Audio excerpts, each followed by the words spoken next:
Assalamu alaikum to some of you and peace to the rest of you. I'll start with the name of Allah, the compassionate, merciful, and I testify that there is no deity to worship except Allah, and that Muhammad ibn Abdullah is his slave, servant, and messenger. And I ask Allah to guide my heart, my tongue, and my hands as I address you, and yours as you listen, so that we might both benefit. I was reading earlier today and I saw a comment someone posted on another video about how there are different rules for different races. And the commentator, or the commentatress, said that even though Dave Chappelle stayed with his Filipino wife because she was with him when he had nothing, that had she been black, he would have left when he got big, like Kanye West did, and left his black girlfriend from college when his album went platinum, even though she took care of him after the accident and his mouth was wired shut.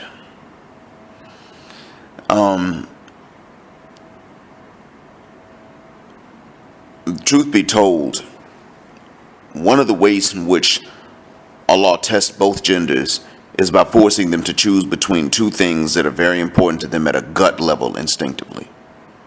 Yes, you heard me right. Allah creates both genders with certain instincts and then tells them to choose between them with regard to the opposite gender. End of story. That's it. He puts them through these tests. And the ones to whom he does not put through this test, he puts through other tests that are just as difficult.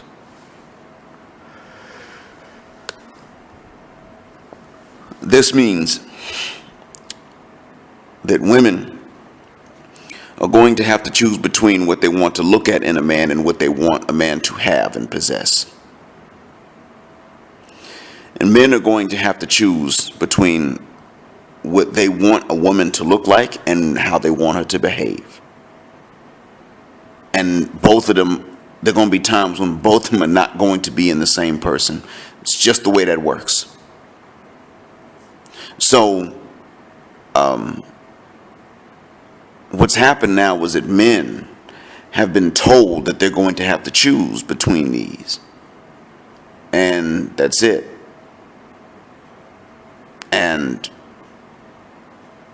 women are not being told that they have to choose when they're young. So men learn at 12, 13. Women don't learn. Men are forced to know at 12 and 13 that they have to choose, because if a woman looks good, she doesn't have to behave.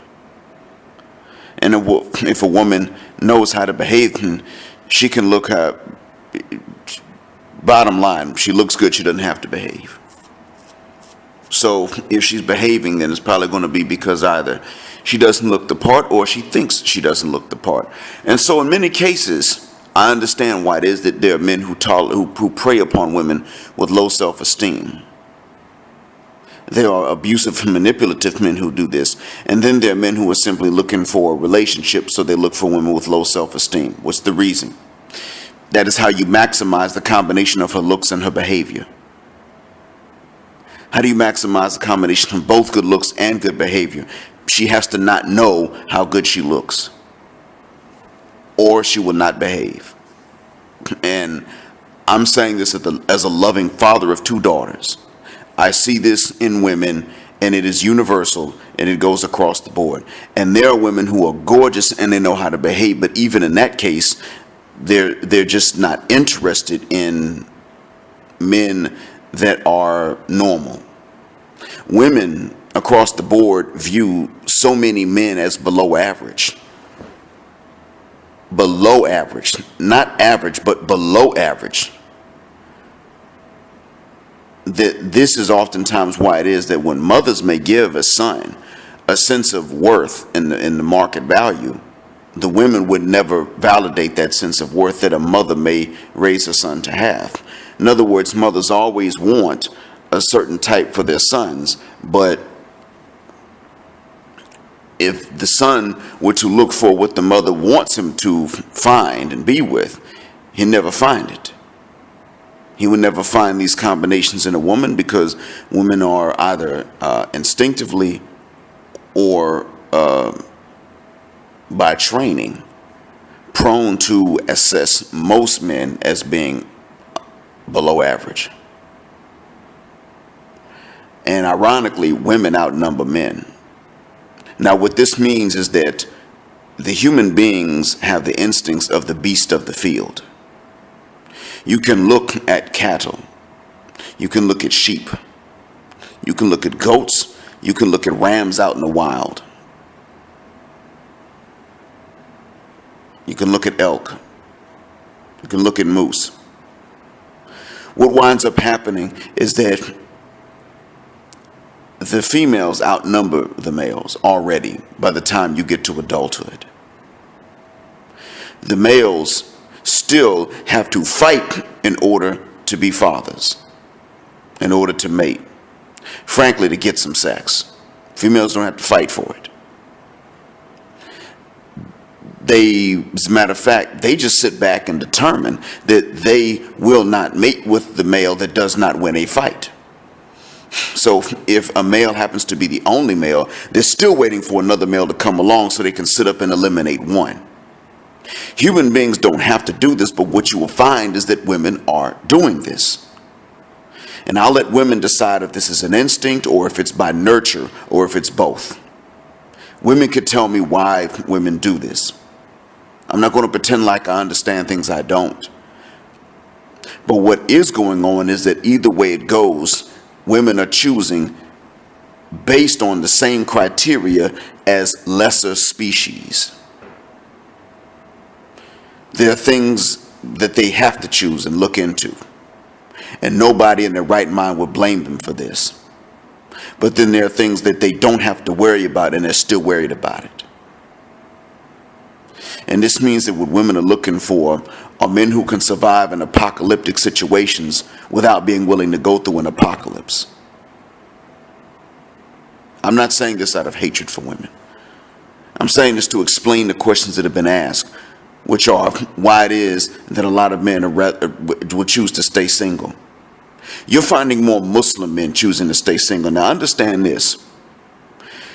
A non-Muslim man can go MGTOW and he can say, well, I'll just pump and dump when I need some. But Muslim men can't just say, this is what I'm going to do.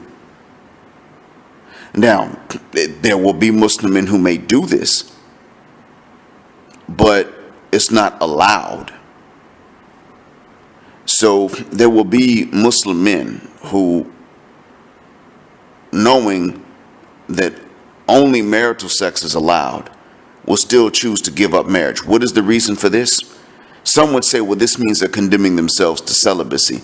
The point is that the majority of men are already going to be celibate, or maybe just a few times in their life would they actually consummate any marriage or relationship. This is the end of it. And what I want women to understand, without hatred, I just want women to realize this, is that men have finally, especially Western men, have finally sat up and they have said the messages are conflicting and confusing, and we no longer want to even try to sort through them anymore. We're done. This means the men are saying, that's it. We're done. We're through. We've had enough. We've been told that we're too sexual. We've been told we're not sexual enough. We can't figure out what women want. We shouldn't have to try to figure it out in the first goddamn place, now that we know how many women there are compared to how few men there are. We have to be the breadwinners. We have to perform the jobs that maintain the infrastructures of civilization. Yet we're treated like dirt. We are told that we have a negative value right off the bat just because we're men. And then when we decide to withdraw because, hey, look, no woman wants any man based on the way that the women are talking, then the women get upset that we're not pursuing them and not approaching them. But even when we were approaching them, there were so few men that they actually wanted. So what they're looking for is for us to follow them and to pursue them all the time. That's all. They're simply looking for us to always be an option. But then the ones of us they don't want, they're going to disrespect anyway by bringing us other men's kids to raise. That's what's really going to happen if we allow it. And there's no reason, it's a bad deal for us, and there's no reason to accept a deal like this when it comes to not only marriage, but hell, just romance. We're hearing women say to us, look, value me for something other than my body. And then we're hearing women say to us, well, you don't even show interest in my body. Well, which one is it? And so what I want folks to understand is that mixed messages are the reason for the drop in the testosterone levels of men. It is not men's fault that testosterone levels are dropping. It is an adaptation to the environment as it changes. Men adapt to the environment, and now finally at some point an anti-reproductive environment has taken hold. And this anti-reproductive environment sends very strong signals to men. The only safe method, the only safe space for you is when you are not inclined to reproduce. The safest option is not reproduction for you.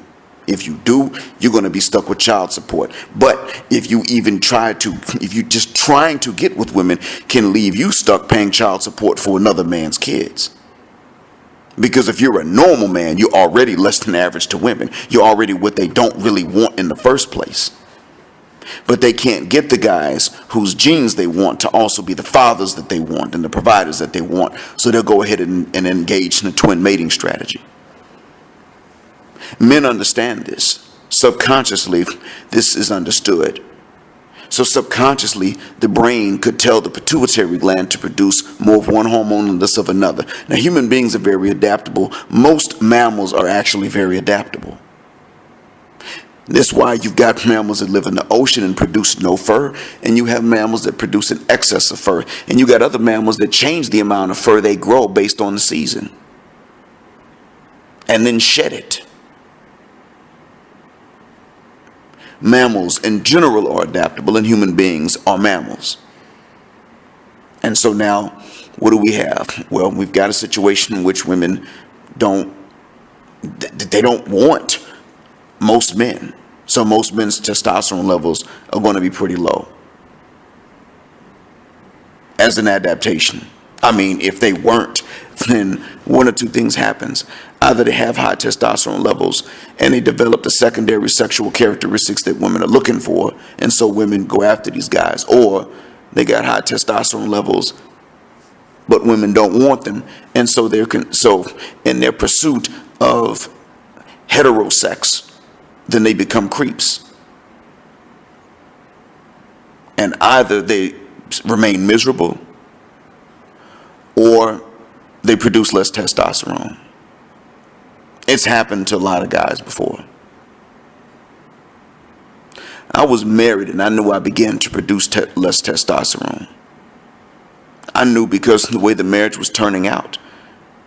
It's just that I understood that this was happening because I had already read years before I got married. I was in college and I read that mammals in general, when the father dies, mammals in general will begin to produce more adult hormones at a younger age.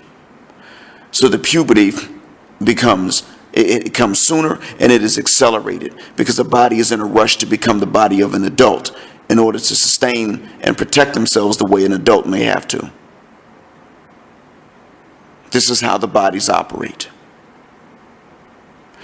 You remove a father from a situation and the children will not only grow up faster mentally, but even physically they will. This is what's going to happen. Childhood will cut itself short because the father is gone. You remove the adult male and the young, and this is across the mammalian species. It could be for humans. It could be for other non-human primates.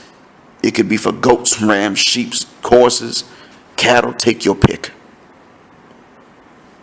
Mice and rats. It might even be the case in non-mammals, but I'm not sure. So since I read this, I understood what was happening to my body when I got married. And then a few years later, I began to produce less testosterone. It wasn't simply age. I knew it was a sharp decline. Some of the effects are permanent. I got married again.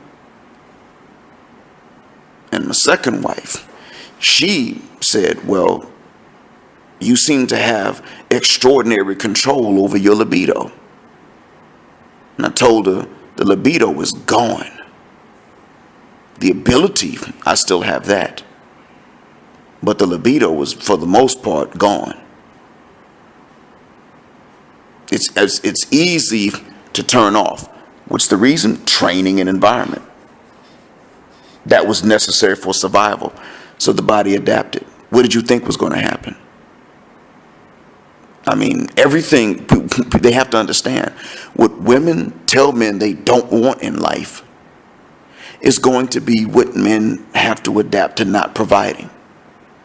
If you say you don't want men to be financial providers, then men will stop being financial providers. Well, what you said is you don't even want men as husbands and fathers. I mean, you don't even want the majority of men. Well, this has been going on since the beginning of time. So the majority of men have actually, about half of men have died without having children. The numbers are not the same for women. But men, half of men have died without having children. Why do half of men die without having children? Women don't want them. Well, obviously this means that there has to be an adaptation to such a reality. And let's be honest, obviously any gene that would cause celibacy, because it causes celibacy, would not be inherited. So if there is a celibate gene in some human beings, they don't pass it on. How are they going to pass it on if they're celibate, right? So genes for celibacy don't get inherited. Apparently, this bothers women. But it bothers women when they're approached by the men that they don't want to be approached by. So, because of this, what I wanted to say, I'm recording this first half to say that it is the choices of women that have caused the decline in testosterone in men. I didn't say it's the fault of women because I don't think women knew that this would happen any more than men knew that this would happen before it happened. But if women do understand this, then they become responsible.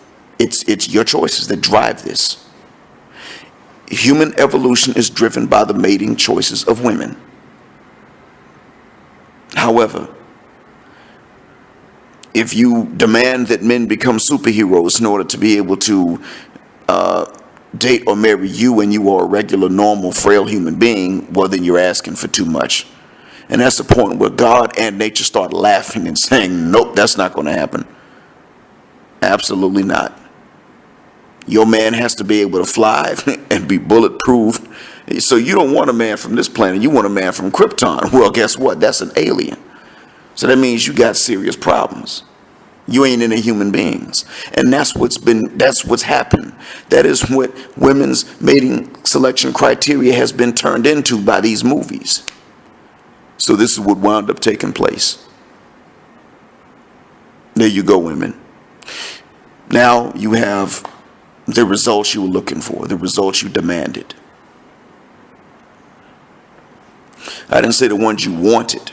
I just said the ones you demanded. Now, that being said, everything that I said is without hatred of women, but it was to educate women on the power that they've got, because with power comes responsibility. There's one other thing I wanted to address with regard to specifically black folks. One commentator, a commentatress, as I mentioned, said that there were different rules for different races, and that black men, when they get money, they would run off and leave black women and go get another woman that's not black. Maybe this is true in certain cases. I'm sure that there are men who would do that, like Kanye West, for example. I mean, hell, he left a devoted black woman to marry somebody that went through black men. I mean, just ran through brothers. And only rich brothers, of course. You understand. And, of course, had a tape who has no talent to offer. So all she is racially ambiguous and untalented and rich, and oh, not to mention enhanced by plastic surgery. And now she gets Kanye West with his musical talent. Yeah. Why? So it's right for sisters to ask how it is that mediocre and even unaverage non-black women can get above average, very talented black men. As much of a legitimate question as that is to ask, another question has to be asked too, though.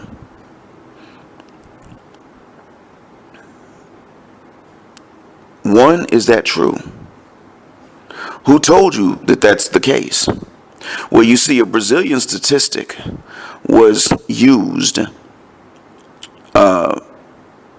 to get black women, to feel that they were less desirable than they were.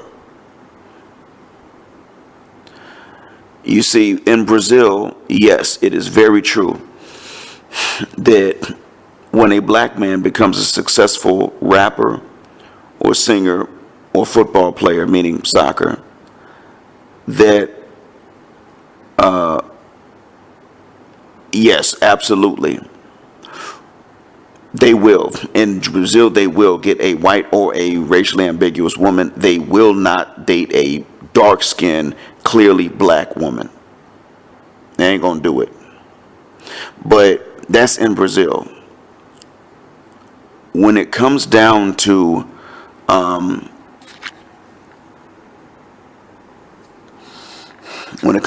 the United States, actually, no. Most black men across income levels prefer black women. 87% of black men that are married to black women. Black women were even less likely to interracially date or marry than black men were. So in other words, we were quite loyal to each other when it came to our mating preferences. This is changing, and one of the reasons it's changing is because the Brazilian statistic was used as though it was an American statistic. It was promoted, and of course, black celebrity men who leave off black women do get the spotlight. They're focused on. This is done to change the perception. And why is the perception being changed? Well, the perception, if it is changed in the form of art, then as life imitates art, the perception will become the reality. Morehouse was stereotyped. The stereotype became true over the years. Spelman was stereotyped. The stereotype became true over the years. Morris Brown was stereotyped, and that stereotype became true over the years. As the recruiting caught up with the stereotype, then the stereotype became true. Only mediocre students and thugs were applying to Morris Brown after a while. I shouldn't say only, but majority. A high percentage of applicants to Morehouse College did not even care about women. A growing percentage of applicants to Spelman College either did not care about men at all, or were outright, or they were just feminists, so they cared less about men. These stereotypes were false before they became real. So the stereotype that an African American man does not want a black woman, especially when he gets money, has to be a fake stereotype before it becomes a reality. And that's what is being done now. However, black men actually do prefer, in the United States at least, they actually do prefer black women. But there's a flip side to it. The commentator said that when black men get money, they leave black women. When black women get money, they leave black men who have less money than them. But increasingly so, white men are now being seen as a better option. So are there not different rules for different races? I mean, let's call it what it is. Price discrimination is something that was begun actually by women in general. Price discrimination was not started by men, it was started by women. And the price discrimination began by women was not even along any logical lines. And this was why it was that some men could just wear the dinglings on their sleeve and they could say things to women that most of us would get slapped for saying. And a few guys were allowed to say these things and women flocked to them and had their babies. And then other men who could not say these things and get away with it because women would not allow it were brought these babies and told to raise them if they were real men. That's what really happened. The more responsible and considerate a man was, the less of a bond he was allowed to have with any woman that had any options in men, any woman that was somewhat attractive. Because if they were attractive enough to have any two choices in men, then they went for the irresponsible guys, tolerated all of their junk, had their babies. Then when they could not attract these men anymore, they went to the men that they did not want. The men from whom they would not even tolerate this kind of disrespect. And then they disrespected those men and said, I'm a single mother. Take all of me or none of me. Take me as I am. Forget having to change for the guys that father the children. So there's a bond that they can't have. There's a level of closeness that this couple cannot have. And this is because of the price discrimination as is practiced by women, not by men. All I wanted was women to be honest about it and to say, this is price discrimination. I just wanted women to admit, okay, yeah, price discrimination. We're not going to treat all men the same. We'll take some men and we will tolerate all kinds of disrespect from them and have their babies and do all kinds of things to satisfy them that we would not do to satisfy men who show a higher sense of responsibility and consideration for others. What really is driving men away from women at this point and making men say that they don't even give a damn what women want and causing them to give up is something that a lot of women don't even realize. And what that is the lying. Women have lied about what it is that they want at a young age for maybe 3 generations at least. Saying they want one thing and chasing another. And men finally started to say, well, wait a minute.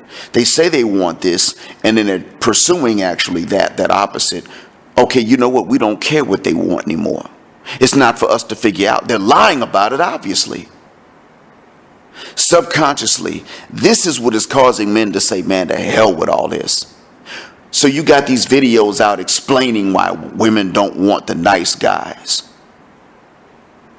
What men are saying is, we don't give a damn why you don't want the nice guy. The fact that you say you want the nice guy when you're young and then you pursue the guy that's not so nice right then and there means you're lying. And if most of you were lying, then we don't want most of you. So to hell with what you want, you're not being honest about it anyway. We don't want you. We don't feel that we should have to take any responsibility.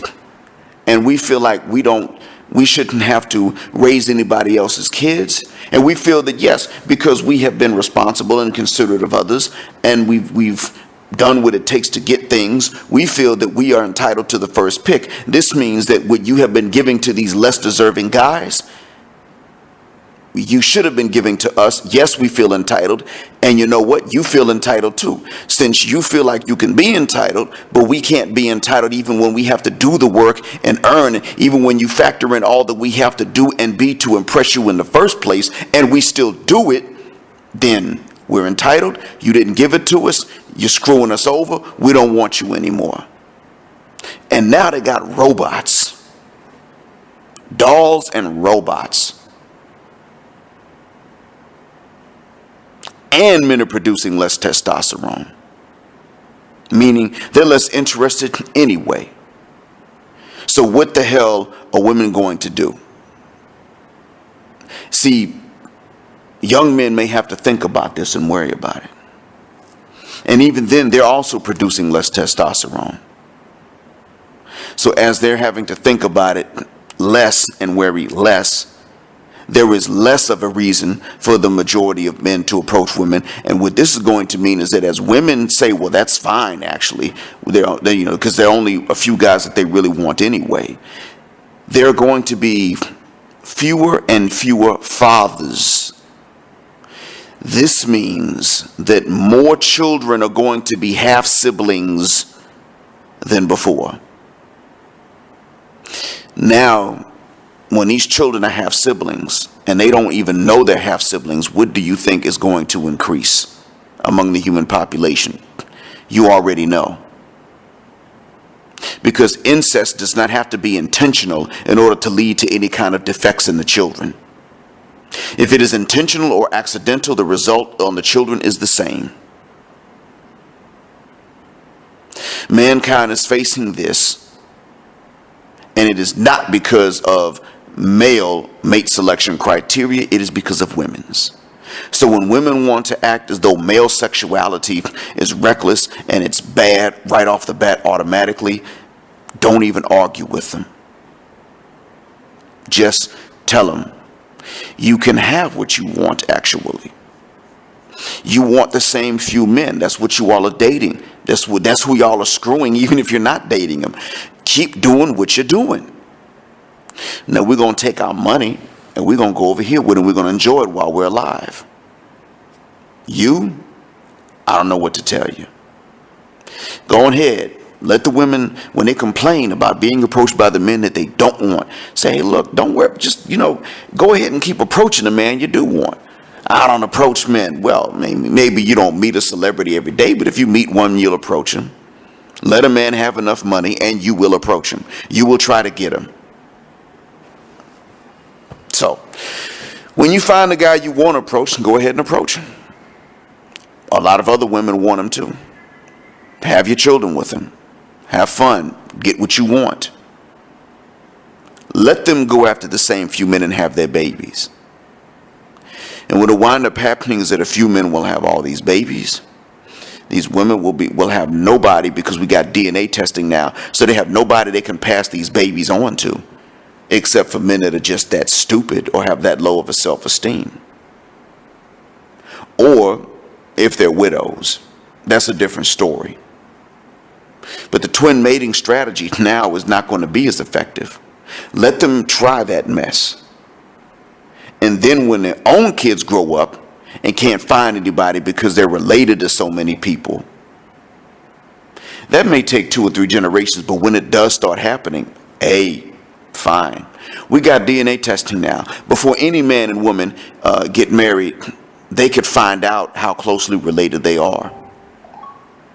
And when it turns out that instead of their most common, instead of their last common ancestor having lived about 1,000 years ago, but rather their last common ancestor may still be alive, meaning it's a parent, and they're half siblings. When this becomes a very common thing, then that's when we can look back and we can say, okay, this wasn't because of what men wanted. No, it wasn't because men kept going around. It wasn't, I'm just running around and having kids with all these different women. No, most men weren't doing that because most women didn't want most men. No, most women wanted the same minority of men. So it was a minority of men that were having kids with all these women. So blame that minority of men for being irresponsible and blame the majority of women for chasing these guys. The dishonesty of what women wanted was the real issue here. So when you put up videos and you say, you got videos that say why women don't like nice guys. So damn what, why? The fact that you wouldn't say that when you were young that's the problem. Why women don't want X and Y and Z.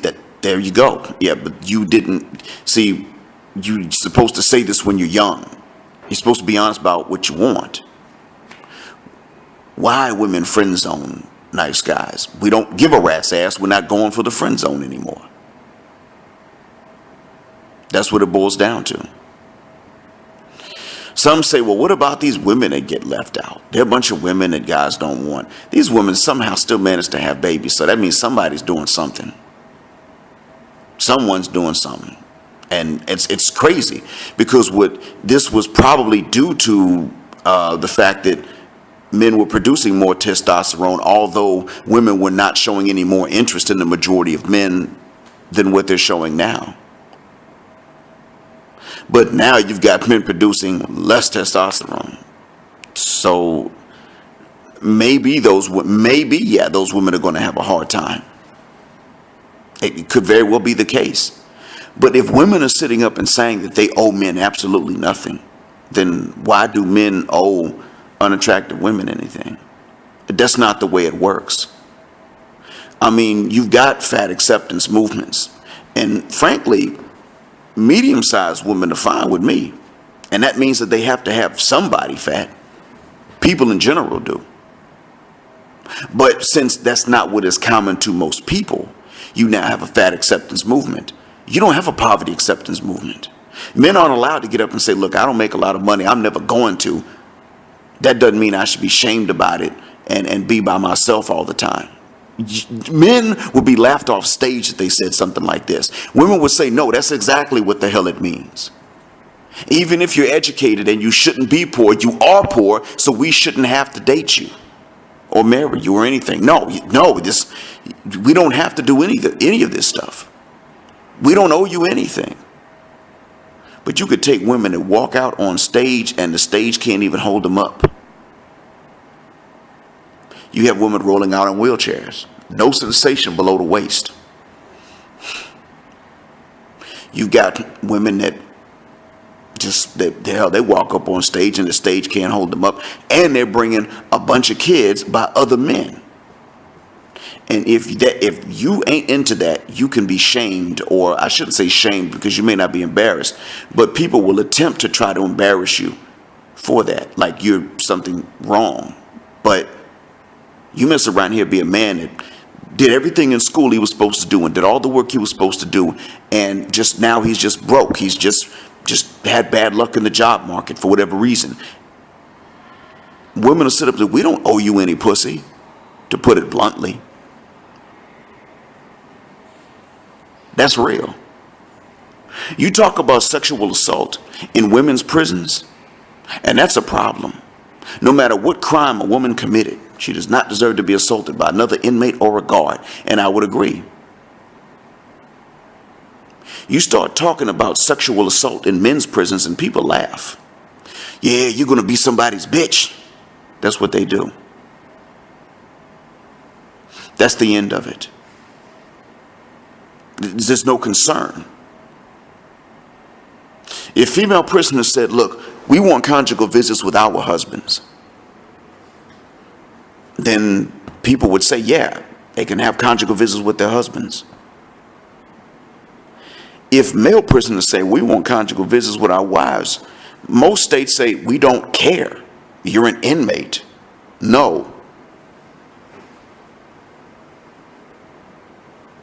It's not the way that works.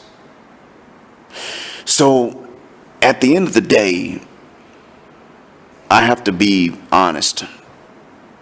The attitudes nowadays are actually misandric. They're not really misogynistic. They're not that way anymore. They may have been at one point. I wasn't alive then, but right now they're actually more misandric than they are misogynistic. And many men have internalized it. Last thing I'm going to say in this recording is this. In the white community and in the black community, the genders have taken a very militant role towards each other. Competitive. We're not in this together. We're fighting for ourselves. So what? Your rights don't matter. These are the roles that they're taking towards each other. What rights are you willing to give up? Well, if you say you're not a feminist and you don't hate men, what rights would you be willing to give up to make things even for men? And this is a question that white men are asking. And these same white men that are asking white women these questions, who claim to not be feminist and want MGTOW to cease and desist, get an answer back. These women will say nothing. I'm not willing to give up any of these rights. I'm not a feminist, but I'm not willing to give up any of the rights and advantages in the court system. And these men say, well, you know what, God damn it, we're not coming back to the table. MGTOW, baby. Either pump and dump or MGTOW monk, but we're not coming back to the table to talk about long-term relationships and marriages with you when you can screw us over in the court system. This is the way black people should have been dealing with white folks.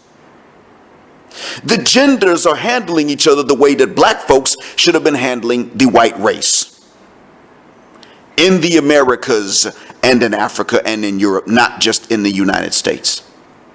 We should have been willing to say to them, well, what advantages would you be willing to give up? Well, I don't have any privilege. There you go. All you're saying is you're not willing to give up anything. So F you, we're not coming back to the table. We're leaving, we're doing our own thing. This is what we should have been saying to them. You have a gender, and the genders are codependent, but you've got a gender telling another gender, we will leave you be. And it's the gender that everybody thought couldn't do it. Saying to the other gender, we're done. We're not coming back to the table to give you anything until the terms are different.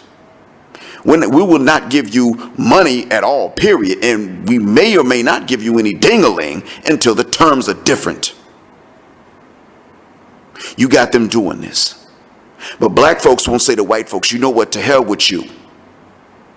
Until you're no longer in power, we are not at peace. We don't need you. We don't want you. We can do it ourselves. You're the ones that need us more than we need you. To hell with you. We've been figuring this out for the longest. Get the hell out. And while you're at it, Mr. Chinaman, get your behind out of Africa. No, we're not paying you back them loans, and we're not giving you the ports either. Our populations are equal. You just came to recolonize Africa. Get the hell out. If we want to have a relationship with Taiwan because they'll treat us better, so be it. Matter of fact, you're lucky we don't give Taiwan you. These are the ways we should have been. Because races don't need each other, and we damn sure don't need Western Europeans. That's one race that nobody needs. Even Eastern Europeans don't need Western Europeans. I hope this message has been of benefit.